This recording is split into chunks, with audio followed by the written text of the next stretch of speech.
వితంతుడు. ఒకానొకప్పుడు ఒక అరణ్యంలో వితండు అనే పేదవాడు ఉండేవాడు. వితండు అమాయకుడు. అతను తన రెక్కల కష్టం మీదనే గంపెడు సంసారాన్ని ఈదుకు రావాల్సి ఉండేది. చీకటితోనే లేచి గొడ్డలి భుజాన వేసుకుని పోయి అడవిలో కట్టెలు కొట్టి తేవడం, ఆ తెచ్చిన మోపు ఊర్లో అమ్ముకొని కాలక్షేపం చేయటం, ఇది అతని నిత్యకృత్యం. అంటే రోజు చేసే పని. ఇలానే ఒకనాడు వితండు కట్టెలు కొడుతూ ఉండగా ఆ దారిన పోయే ఒక సాధువు వాణ్ణి చూచాడు. కష్టజీవి అయిన వితండుని చూడగానే ఆ సాధువుకు కనికరం వేసింది. వితండుని పిలిచి, నాయనా, నీవెవరు, నీ పేరేమిటి అని అడిగాడు. అందుకు వాడు, అయ్యా, నా పేరు వితండు, కట్టెలు కొట్టి జీవించడమే నా వృత్తి అని చెప్పాడు. సాధువు నవ్వుతూ, వితండుడా, వితండు, బేష్, బాగుంది పేరు అని కొంచెంసేపు ఆలోచించాడు. కుశల ప్రశ్నలు అయిన తర్వాత, నాయనా, లోకమే మర్చి సంసారం కోసమని ఇంత తాపత్రయపడుతున్నావే, నీ మనసులో ఎన్నడైనా దేవుని గురించి ఆలోచిస్తూ ఉంటావా అని ప్రశ్నించాడు. దేవుడా? ఎవరాయనా? నేనెరిగిన బంధువుల్లో గాని స్నేహితుల్లో గాని ఈ పేరుగల వాళ్ళు లేరే. అయినా గంపెడి సంసారంతో సతమతమయ్యే నాకు వాళ్ళను గురించి వీళ్ళను గురించి ఆలోచించే తీరిక ఎక్కడ సామి అని బదులు చెప్పాడు. ఈ జవాబు వినేసరికి వితండు మీద సాధువుకి ఆశ్చర్యం వేసింది, కోపం వచ్చింది. అయినా తటపటాయించి, అబ్బాయి, నీవు దేవుడి పేరే వినలేదా? వింతగా ఉన్నదే. నిన్ను నన్ను, ఈ చెట్లు గట్లు పుట్టల్ని, ఆ దూరాన కనపడే కొండలను సముద్రాలను, మన కంటికి కనిపించే సమస్తమైన వస్తు జలాల్ని సృష్టించిన ఆ మహానుభావుని పేరే వినలేదా అంటూ పక్కపక్క నవ్వాడు. ఇలా మాట్లాడి సాధు నవ్వేసరికి వితండుడికి తనేదో గొప్ప నేరం చేసినట్లు అనిపించింది. కాళ్ళ మీద పడి తరుణోపాయం సెలవీయమని ప్రాధేయపడ్డాడు. అప్పుడు సాధువు వితండుని లేవదీసి, నాయనా, మానవ జన్మ ఎత్తినందుకు మోక్షం పొందటమే సార్థకం. మోక్షం పొందాలంటే తపస్సు చేయాలి. అలా చేయకపోతే మనం మరణించిన తర్వాత మళ్ళీ ఏ కుక్కగానో కాకిగానో పుట్టవలసి వస్తుంది సుమా అని అనేక విధాలా బోధ చేశాడు. వితండు కాళ్ళ వేళ పడ్డాడు. ఈ దేవుడు గొడవ జొరపడి అతని హృదయంలో నానా చికాకు కలగసాగింది. సాధువు ముమ్మారు దీవించి తన దారిన వెళ్ళిపోయాడు. వితండు కట్టెల మోపు నెత్తిన పెట్టుకొని బరువెక్కిన హృదయంతో కాళ్ళు ఈడ్చుకుంటూ గ్రామానికి బయలుదేరాడు. ఆ రోజు కట్టెల అమ్మగా వచ్చిన డబ్బులు భార్య చేతిలో పెట్టి వితండు దైవ ధ్యానంలో మునిగిపోయాడు.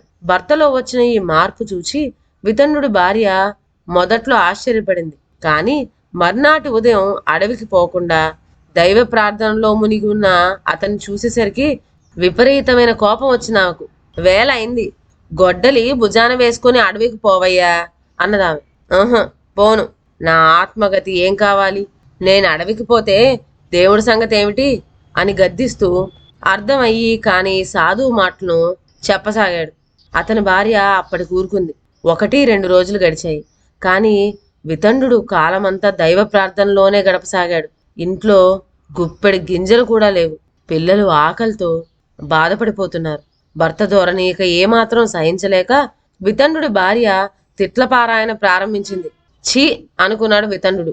దైవ ప్రార్థనకైనా అవకాశం లేని ఈ పాడు కొంపలో ఉండటం ఎందుకు అని ప్రశ్నించుకున్నాడు. విరక్తి చెంది సరాసరి కొండలకేసి బయలుదేరాడు. అక్కడికి దగ్గరలోనే మంత్ర పర్వతాలు అనే పెద్ద కొండల వరుస ఉన్నది. రాత్రిళ్లే కాదు, పట్టపగలు సైతం ఆ కొండల మీదకి ఎవ్వరూ వెళ్లరు. అక్కడ పిశాచాలో గంధర్వులో మసులుతూ ఉన్నట్లు లోకులు చెప్పుకునేవారు. దైవ ప్రార్థనలో మైమర్చి ఉన్న వితండు సరాసరి ఆ మంత్ర పర్వతాల మీదకి వెళ్ళిపోగలిగాడు.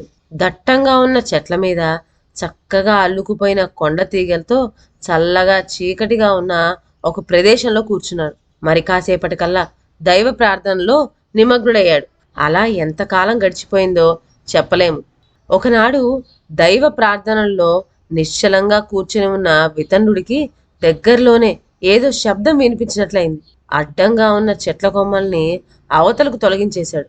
దగదగమనే వస్త్ర ఆభరణాలతో నిగనిగమనే శరీర కాంతితో మిరిమిట్లు కొలుపుతూ ఉన్న 2 కన్యలు అక్కడ పచ్చిక మీద కూర్చొని పచ్చీసాడుకుంటూ ఉన్నారు. అది చూస్తున్నాడు వితండు.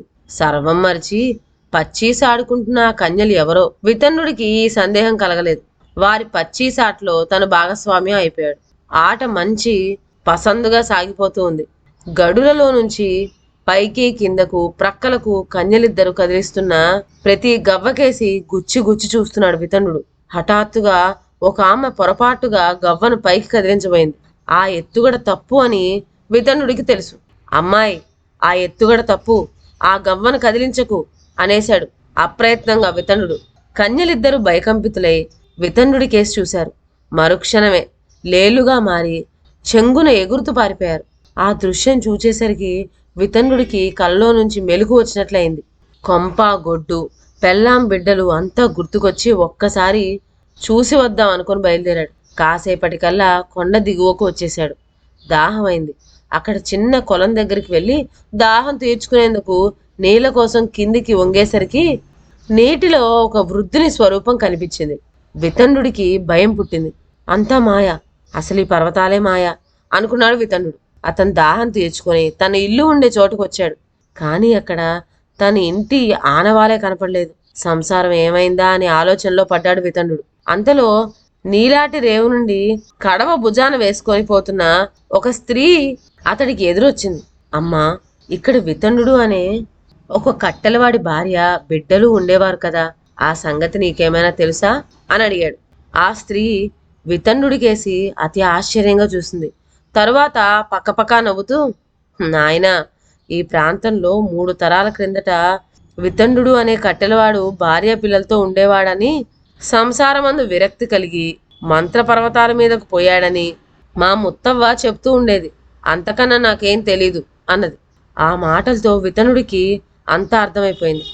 ఒక్కసారి శరీరం కేసి చూసుకున్నాడు. ముడతలు పడిపోయింది. మోకాళ్ళ వరకు తగులుతూ ఉంది తెల్లటి గడ్డం. ఆనాడు కొలంలో కనపడిన ఆ వృద్ధుని ప్రతిబింబానికి తన స్వరూపానికి తేడా ఏమీ లేదు. శరీరం పటుత్వం సడలింది.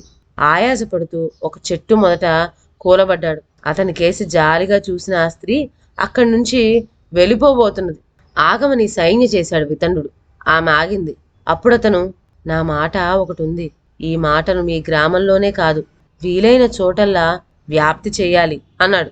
ఏమిటది అని అడిగింది ఆ స్త్రీ వింతగా చూస్తూ. అందుకు వితన్నుడు, దైవ ప్రార్థనలో మునిగి భార్యా బిడ్డల్ని సంసారాన్ని మర్చిపోకూడదు. ఇది మహాపాపం. ఇలాంటి వాళ్ళు రాబోయే జన్మలో కుక్కలుగానో కాకులుగానో పుట్టి తీరుతారు. ఇదే నా మాట అని చెప్పి ఆ చెట్ల మొదటనే ప్రాణం విడిచాడు. కాసేపటికల్లా గ్రామ ప్రజలు తండోపతండాలుగా వచ్చి వితన్నుడి వింత చరిత్ర అంతా తెలుసుకోసాగారు. ఇదండి మన వితన్నుడి కథ. అందుకే పెద్దలు చెప్తారు, దైవభక్తి ఉండాలి. దేవుడు ఎక్కడో ఉండడు, మనం చేసే పనిలో, మనం నెరవేర్చే బాధ్యతల్లోనే ఉంటాడు. దానికోసం మనం తపస్సులే చేయాలా, కొండలే ఎక్కి అక్కడే ఉండిపోవాలా? ఈ మాటలు ఎలా ఉన్నా అవి నిజమే అయినా మనకు తెలీదు. మన ప్రస్తుత ప్రపంచంలో మనం ఉద్యోగం చేసి మన కుటుంబంతో సుఖంగా ఉండి మన బాధ్యతలు మనం సక్రమంగా నిర్వర్తిస్తే చాలు. అది కూడా మనం దేవుడితో దగ్గరగా ఉన్నట్టే. రోజు మనం దేవుడికి దండం పెట్టుకున్నా ఆయనకు తెలుస్తుందట. ఇదండి ఇవాళ కథ. మరొక మంచి కథతో నెక్స్ట్ వీడియోలో కలుద్దాం. అంతవరకు సెలవు. నా ఛానల్లోని కథలు మీకు నచ్చినట్లయితే నా ఛానల్ను లైక్ చేసి సబ్స్క్రైబ్ చేయండి. షేర్ చేయటం మర్చిపోవద్దు. కొత్త కథల నోటిఫికేషన్ కోసం బెల్ ఐకాన్ ప్రెస్ చేయండి. Thank you.